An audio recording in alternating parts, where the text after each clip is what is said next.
So hello guys, welcome back to my channel Tech Dev Guru. कैसे हैं आप सब? अच्छे होंगे। हमारी रिएक्ट हुक्स की सीरीज़ स्टार्ट हुई है जिसमें हमने डिस्कस किया था प्रीवियस लेक्चर में कि रिएक्ट हुक क्या होता है। आपने नहीं देखा है तो आप चेक कर सकते हो, डिस्क्रिप्शन में लिंक है और यहाँ पे भी। एंड आज हम डिस्कस करेंगे अपना first hook which is very important hook which is use state. तो चलिए डिस्कस करते हैं यूज स्टेट के बारे में। आज हम डिस्कस करेंगे यूज स्टेट के बारे में। यूज स्टेट के बारे में डिस्कस करने से पहले सबसे पहले हम डिस्कस करेंगे स्टेट क्या होती है। अगर हमको लोकली कंपोनेंट के डेटा को मैनिपुलेट करना है, चेंज करना है, ठीक है, तो हम स्टेट का यूज़ करते हैं। क्लास कंपोनेंट में हम डिस्टोर स्टेट यूज़ कर देते हैं। रिएक्ट हुक्स में that is your functional components में हम रिएक्ट हुक यूज़ करते हैं विच इज़ यूज स्टेट, जब हम वो काम करती है। अगर हमको कंपोनेंट में लोकली डेटा चेंज करना है, ठीक है, तो हम सिर्फ एक ही हेल्प से कर सकते हैं, दैट इज़ स्टेट। और फंक्शंस में दैट इज़ यूज स्टेट। तो इन state refers to the local components, refers to components local mutable data. It represents dynamic information that can change over time. हम उसको चेंज कर सकते हैं। हमने क्लिक किया तो हम इन चेंज कर सकते हैं। तो अगर हमको लोकली अपने कंपोनेंट डेटा को चेंज करना है तो हम यूज स्टेट को यूज़ करते हैं, ठीक है। अब यूज स्टेट के बारे में डिस्कस करते हैं। यूज स्टेट में सबसे पहले हम एक पैरामीटर पास करते हैं which is initial state, that is nothing but initial value. The value you want the state to be initially, it can be any type. वो वैल्यू कुछ भी हो सकती है। एक फंक्शन भी हम उसके अंदर कॉल कर सकते हैं और वो फंक्शन को कुछ वैल्यू रिटर्न कर रही है, तो कोई वैल्यू होनी चाहिए। तो वैल्यू किसी भी टाइप की हो सकती है। ये हो गया कि क्या पैरामीटर हम पास करते हैं। अब यूज स्टेट रिटर्न करता है हमको एक एरे जिसमें दो चीज़ें होती हैं, दो वैल्यूज़ होती हैं। एक होता है करंट स्टेट और एक होता है एक सेट फंक्शन। करंट स्टेट में हमारे पास वो वैल्यू होती है during the first render the current state will match the initial state you have passed. First time पे जो भी हमने इनिशियल स्टेट में वैल्यू दी है वो उसके पास होगी और उसके बाद जो भी वैल्यू हम चेंज करेंगे स्टेट की वो वैल्यू उसके पास होगी। So that is nothing but current state. Second parameter is set function that's let you update the state to a different value and trigger a re render. और use state हमेशा top level में लिखा जाता है। अब हम चलते हैं एग्जाम्पल पे और देखते हैं कि कैसे ये एग्जाम्पल में वर्क करता है। सबसे पहले हमको यूज स्टेट इंपोर्ट करना पड़ता है रिएक्ट से, ठीक है। हमने इसको इंपोर्ट किया।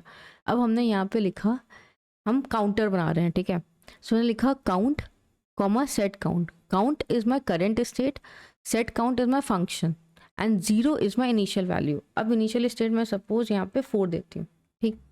अब हम इसको डिस्प्ले कैसे करते हैं। अब मैं इसको डिस्प्ले कर रही हूँ विद द हेल्प ऑफ ये करंट स्टेट को मैं डिस्प्ले कर रही हूँ। मैंने यहाँ पे 4 दिया, इस काउंट को मैंने यहाँ पे डिस्प्ले किया। अब इसका आउटपुट देखते हैं। ये देखो, आप जो भी मैं इनिशियल स्टेट दूंगी वो इस काउंट में करंट स्टेट में मेरी वैल्यू होगी और वो यहाँ पे डिस्प्ले हो जाएगी, ठीक। अब मैं यहाँ पे एक बटन लगाऊंगी, ठीक है। द बटन कुछ नहीं कर रहा है, एक इंक्रीमेंट हैंडलर है और इस इंक्रीमेंट हैंडलर में क्या हो रहा है, नथिंग बट मैं यहाँ पे सेट काउंट कर रही हूँ। ये फंक्शन हमारी स्टेट को अपडेट करने के लिए हेल्प करता है। और हम कैसे करते हैं, इस सेट काउंट में जो भी मेरी काउंट की वैल्यू है, फॉर एग्जांपल काउंट की वैल्यू भी 4 है, तो उसने 4 करंट स्टेट की वैल्यू ली, उसने +1 किया, तो इसकी वैल्यू क्या हुई 5, ठीक है। तो सेट काउंट में 5 आया। जैसे ही रिएक्ट देखता है कि हमको सेट कर रहे हैं तो वो ऑटोमेटिक रिएक्ट को बोलते हैं कि भाई कुछ अपडेशन हो रहा है। अगर अपडेशन हो रहा है तो वर्चुअल डॉम अपने कंपोनेंट को रीरेंडर करने की बारी आ गई है, वर्चुअल डॉम को चेक करने की बारी आ गई है और फिर डॉम में उसको रीपेंट करने की बारी आ गई है। तो सेट काउंट में उसने देखा काउंट 4 था, +1 5 हुई, काउंट की वैल्यू 5 हुई, तो उसने कहा there some updation, if there some updation it will trigger a rerender, ठीक है। अब वो रीरेंडर करेगा। अब वो रीरेंडर करेगा इस पूरे कंपोनेंट को। जैसे इस पूरे कंपोनेंट को रीरेंडर किया तो इस काउंट की वैल्यू चेंज होकर हो गई 5। और ना ही सिर्फ ये कंपोनेंट बट अगर इसके अंदर कोई चाइल्ड कंपोनेंट्स होते हैं तो उसको भी रीरेंडर कर देता, ठीक है।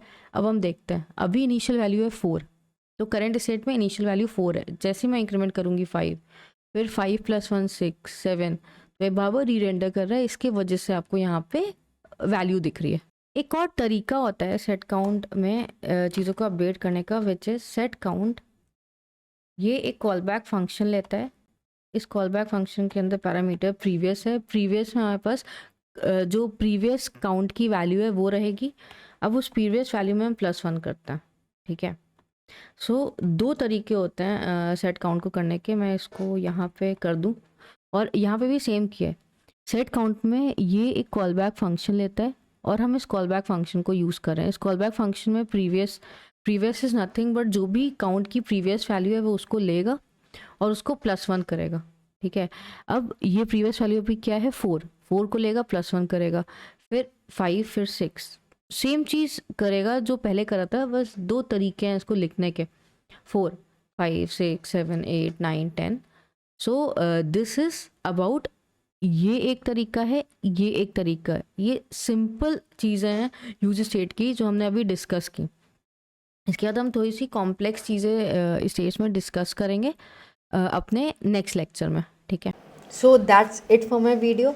अगर आपको मेरी वीडियो पसंद आई हो तो do like and subscribe my channel, and आप कमेंट कर सकते हो अगर आपको कोई टॉपिक पढ़ना है।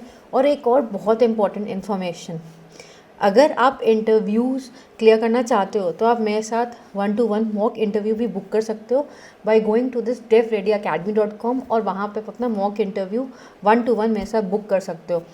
Mock interviews will definitely help you out to clear your interviews, specially इस सिचुएशन में जहाँ पे ऑलरेडी आपके पास कॉल्स कम आती हैं। So do check out and book this mock interviews. मिलते हैं नेक्स्ट लेक्चर में।